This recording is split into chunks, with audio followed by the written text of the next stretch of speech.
allemand Otto Dix avait 23 ans en 1914. Il est marqué par l'horreur de la guerre à laquelle il consacre toute son œuvre, dans laquelle, loin d'exalter le courage et les actions d'éclat des combattants, Otto Dix dénonce l'absurdité de la guerre et sa sauvagerie destructrice. Il dénonce les effets de la guerre sur les hommes et sur la nature, ainsi que sur les bâtiments ou sur la société. Ses œuvres majeures datent des années 1920. Ce sont souvent des peintures dans lesquelles des éléments sont collés, ce qui rattache ses œuvres au mouvement Dada, apparu pendant la Première Guerre mondiale, mouvement qui met en avant l'irrespect, la dérision, le rejet de la raison et de la logique. Ces artistes revendiquent la liberté de créativité en utilisant tous les matériaux à leur disposition. Le nom même de Dada, choisi par hasard, est une réaction à l'absurdité de la guerre. Ce tableau, Les joueurs de skat, est réalisé en 1920.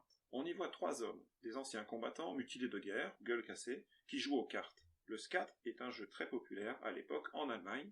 Ils jouent aux cartes dans un bistrot. Ils sont les seuls personnages à être représentés. Ils jouent avec un naturel apparent dans un lieu public, un peu comme si la chose était normale.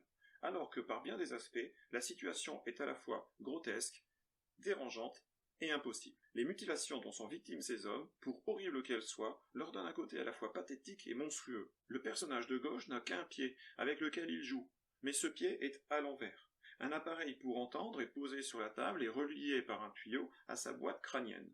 Le personnage du centre n'a pas de membres, il joue avec les dents, et sa tête semble avoir été regreffée à son tronc. Le personnage de droite est comme posé dans un panier. Il porte la croix de guerre, qui est une haute distinction militaire allemande. De gauche à droite, les personnages sont de plus en plus représentés dans un aspect mécanique. Et dans la réalité, aucun de ces personnages ne pourrait jouer aux cartes. Cette scène est impossible. Le décor complète l'évocation du bistrot. Un porte-manteau, des journaux destinés à une lecture dans un lieu public, et une lampe, enfin, éclaire la scène devant un rideau. Le message d'Otto Dix concerne avant tout l'avenir. Avenir à la fois des anciens combattants et de la société allemande plus largement.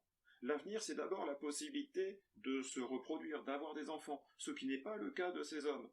La blessure au crâne et au visage de l'homme de gauche évoque des rondeurs féminines. Au centre, sur le crâne toujours, un dessin s'efface, il représente un couple en train de faire l'amour. À droite, les organes génitaux de l'homme pendent dans le panier. Les cartes aussi servent à prédire l'avenir. Ici, elles sont toutes visibles de tous, et donc l'avenir est connu de tous. Le jeu semble même truqué, puisqu'une carte sous la jambe du joueur de gauche est déjà présente dans le jeu. Enfin, comme en filigrane, une tête de mort est représentée dans le globe de la lampe. Au final, comme dans son autre œuvre très connue Pragerstrasse, Otto Dix délivre ici un message bien pessimiste sur l'avenir de la société allemande dans les années 1920.